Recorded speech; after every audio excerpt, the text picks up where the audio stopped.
Hello and welcome to my channel. Today I have a video for you that you often ask me to do, and it's an invisible join in bead crochet.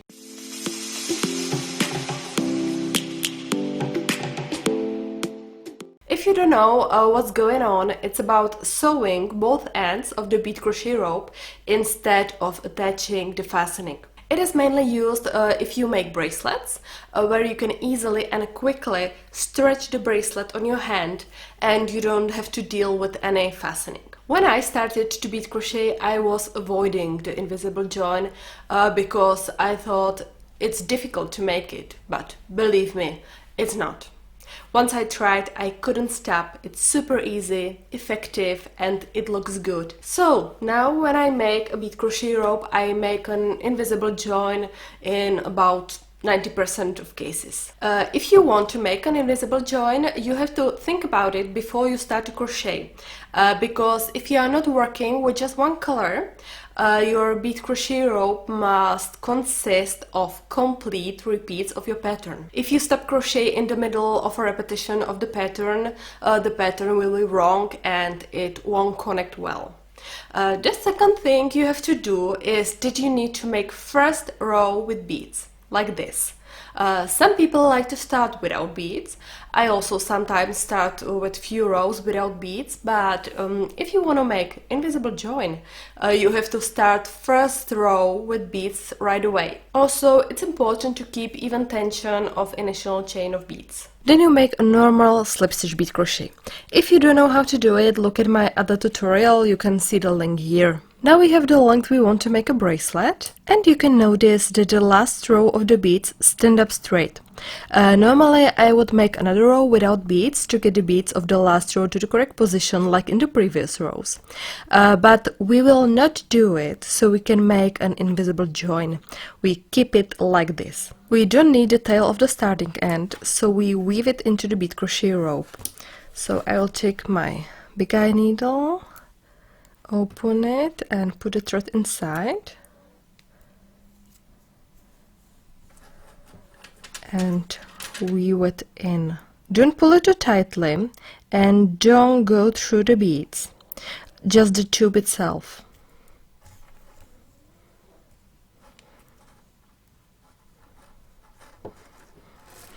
And I will make several stitches like this.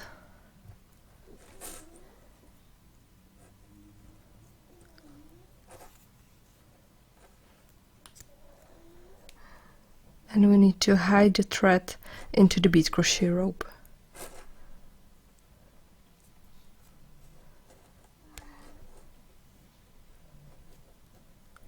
Now I cut the thread.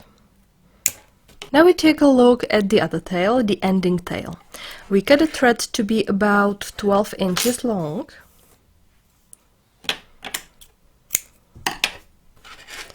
And close the last loop, simply slide the crochet hook. And again we take a big eye needle, open it and put the thread inside.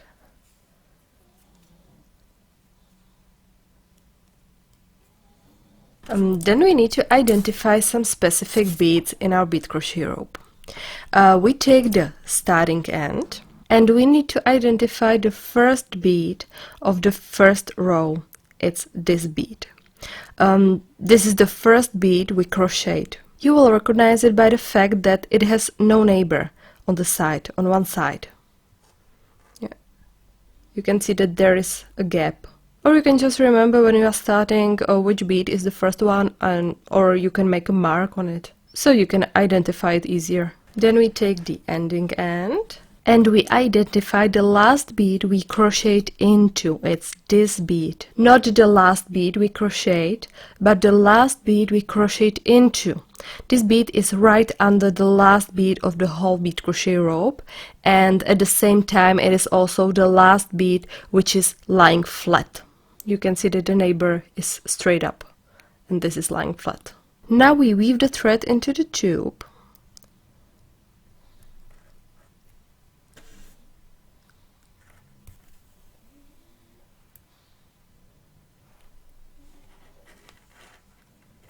And go through the last bead we crocheted into. This is the one and only time we will go directly through the whole of the bead. Next stitches will go only under the threads and none of them will go through a bead hole. I like to hold the rope in my left hand with the starting and down. So I prepare it like this. Try to match a bead pattern. You can see that this bead is popped up, so it will go to this gap. And now we will connect it. So we go with our needle from right to left under the thread of the starting bead. It's this one, right on the left next to this gap.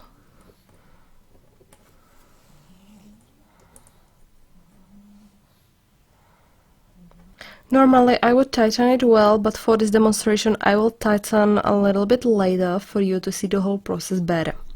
Now we go through the loop on the left side of the bead that is standing up straight. This is the bead to the left of this bead.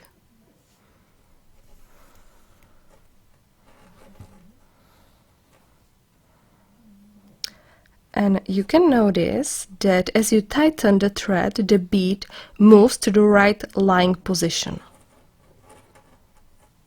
And we repeat the same.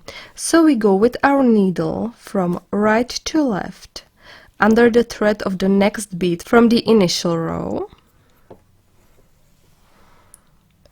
and go back to the ending end.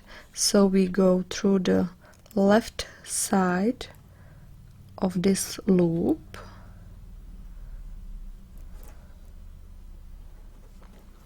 and tighten it. And you can see that the bead is starting to get to the lying position. Back to the starting end again. So from the right to left.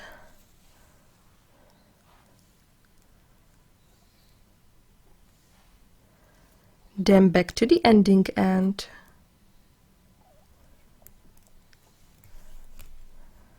And tight. And continue until you attach all ending beads to all starting beads.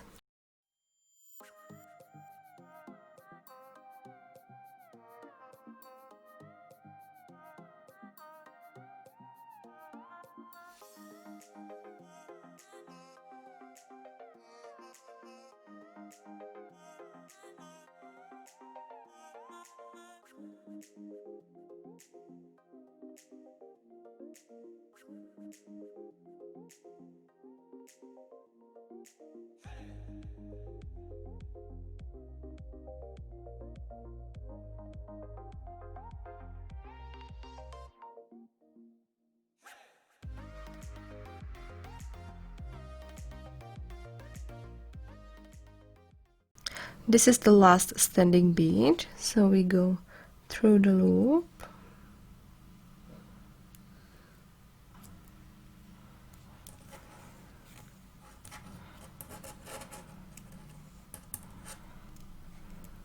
and tie it well. And to secure it more, we will go through the loop of this bead, which is below the initial row.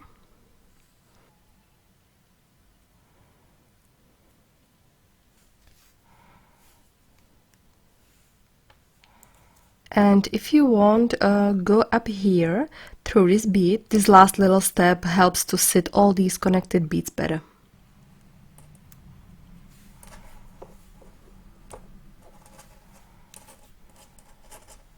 Now we need to weave the tail in. Again, go just through the threads, don't go through the bead holes, otherwise it would be a little bit distorted. So we hide the threads like this.